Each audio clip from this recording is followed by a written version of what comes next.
Hello student, पिछले lecture में हमने एक तो मांग और मांग का नियम पढ़ा था और उसके बाद पढ़ा था पूर्ति और पूर्ति का नियम। तो उनको थोड़ा सा रिवाइज करते हैं। मांग का नियम क्या है? मांग का नियम कीमत और मांग के बीच विपरीत संबंध को बताता है। यानी इसका मतलब क्या है कि कीमत बढ़ने से मांग कम होती है और कीमत कम होने से मांग बढ़ती है। कीमत और मांग के इस विपरीत संबंध को मांग का नियम कहा जाता है। यही कारण है, इस विपरीत संबंध के कारण ही मांग वक्र का जो ढाल है ऊपर बाएं से नीचे दाएं ओर गिरता हुआ होता है। और पूर्ति का नियम क्या था?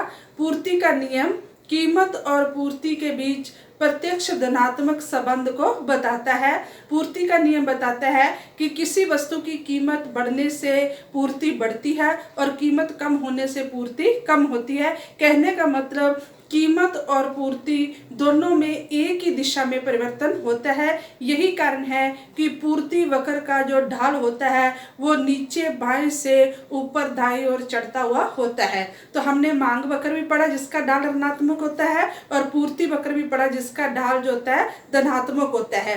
तो मांग वक्र तथा पूर्ति वक्र आपस में एक दूसरे को जिस बिंदु पर काटते हैं उस बिंदु को बाजार संतुलन का बिंदु कहा जाता है। तो आज हमारा टॉपिक यही है कि बाजार संतुलन से क्या तात्पर्य है। ये आपको 2 नंबर का क्वेश्चन भी आ सकता है और 7 नंबर का क्वेश्चन भी आ सकता है कि बाजार संतुलन से क्या अभिप्राय है। रेखा चित्र की सहायता से इसकी व्याख्या कीजिए। तो सबसे पहले आपने बाजार संतुलन बताना है कि बाजार संतुलन क्या है कि मांग वक्र और पूर्ति वक्र आपस में जिस बिंदु पर एक दूसरे को काटते हैं, कहने का मतलब मांग वक्र या पूर्ति वक्र यहाँ बराबर होते हैं, उस बिंदु को बाजार संतुलन का बिंदु कहा जाता है। तो कैसे लिखेंगे इसको? बाजार संतुलन का अभिप्राय बाजार की उस स्थिति से है जिसमें किसी कीमत विशेष पर मांग एवं पूर्ति की सापेक्षिक शक्तियों में संतुलन स्थापित हो जाता है। अर्थात यहाँ वस्तु का मांग एवं पूर्ति वक्र एक दूसरे को काटते हैं। तो यहाँ पे एक शब्द आया था कीमत विशेष। इस कीमत विशेष, यहाँ पर मांग और पूर्ति बराबर होते हैं, उस कीमत विशेष को संतुलन कीमत भी कहा जाता है। आपको ये क्वेश्चन भी आ सकता है कि संतुलन कीमत से क्या तात्पर्य है। तो आपने कैसे लिखना है?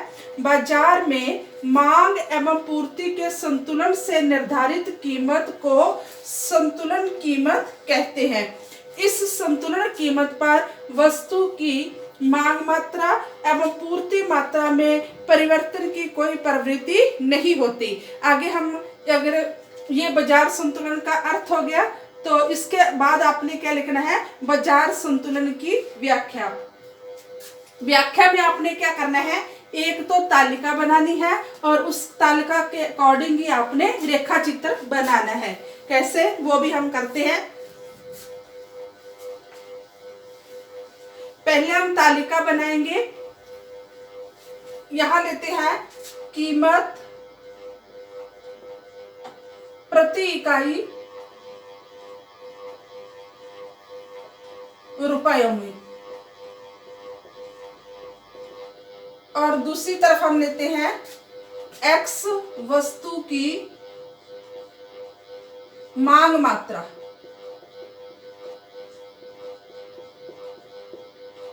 और फिर क्या लेते हैं? एक्स वस्तु की पूर्ति मात्रा। फिर क्या लिखना है? विशेष विवरण। तालिका कैसे बनेगी?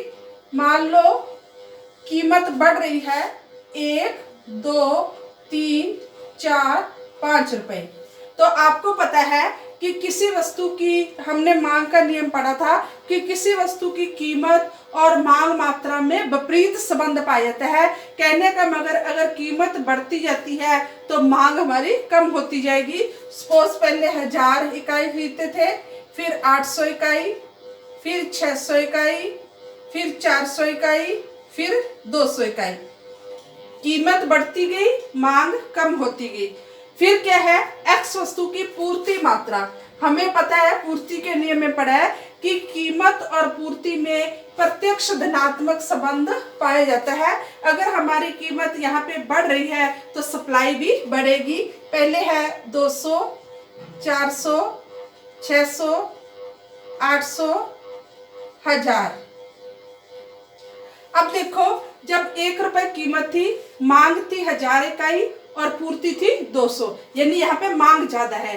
फिर 2 रुपए कीमत हुई, फिर भी मांग ज्यादा है, तो इसको हम क्या कहेंगे, मांग अधिक। मांग अधिक। यहाँ पे 3 रुपए कीमत होगी, मांग घटकर 600 रुपए होगी, पूर्ति बढ़कर 600 इकाई होगी और मांग भी 600 इकाई। यहाँ पे बराबर हैं, तो इसको क्या कहेंगे, इस पॉइंट को बाजार संतुलन। बाजार संतुलन। फिर इसके बाद कीमत बढ़ रही है, मांग घट रही है और पूर्ति बढ़ रही है। यहाँ 4 रुपए कीमत पर 400 रुपए मांग है, 800 सप्लाई, तो इसको क्या कहेंगे हम, पूर्ति अधिक है। तो बाजार संतुलन क्या हुआ, जहां पर मांग और पूर्ति बराबर होते हैं, इस कीमत को क्या कहेंगे, संतुलन कीमत। तो इस संतुलन के बिंदु को कहेंगे बाजार संतुलन का बिंदु। इसका रेखा चित्र बनाते हैं।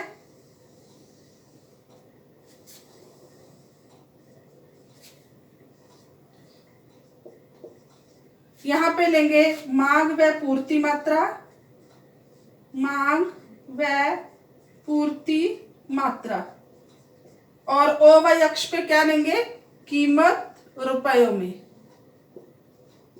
कीमत है 1, 2, 3, 4, 5 रुपए, और इसमें कितने का अंतर है, 200 200 का अंतर है।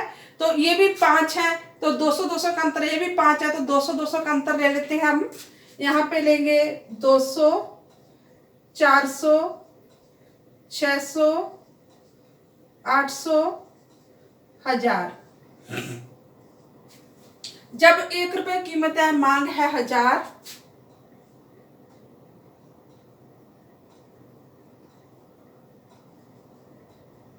जब 2 रुपए कीमत है तो मांग कम होगी 800, जब कीमत 3 रुपए हुई तो मांग होगी 600 इकाई,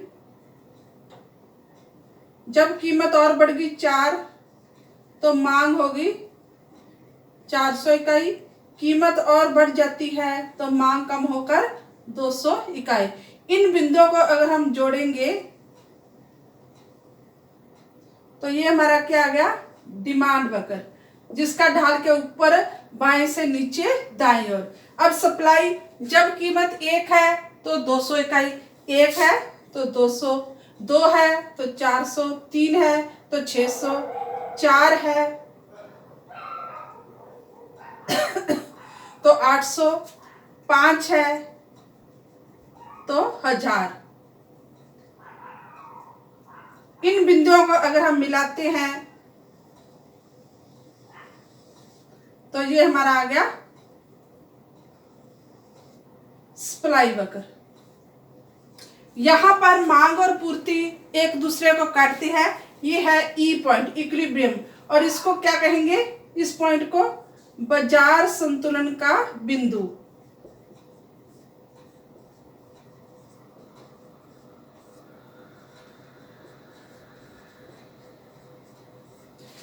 देखो, इस कीमत को कहेंगे संतुलित कीमत। जब संतुलित कीमत से कीमत बढ़ जाती है तो यहाँ पे क्या होगा, पूर्ति अधिक है।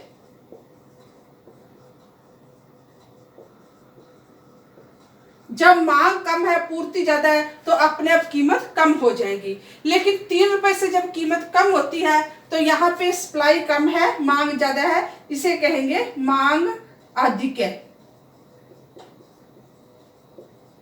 और जब सप्लाई कम है, मांग ज्यादा हो, तो कीमत अपने आप बढ़कर द्वारा 3 रुपए पे आ जाएगी, यानी इस कीमत को क्या कहेंगे, संतुलित कीमत। और यहाँ पर मांग वक्र तथा पूर्ति वक्र जिस बिंदु पर एक दूसरे को कट करते हैं उसे कहते हैं बाजार संतुलन का बिंदु। तो स्टूडेंट, आशा है कि आपको बाजार संतुलन समझ आ गया होगा। Thanks student.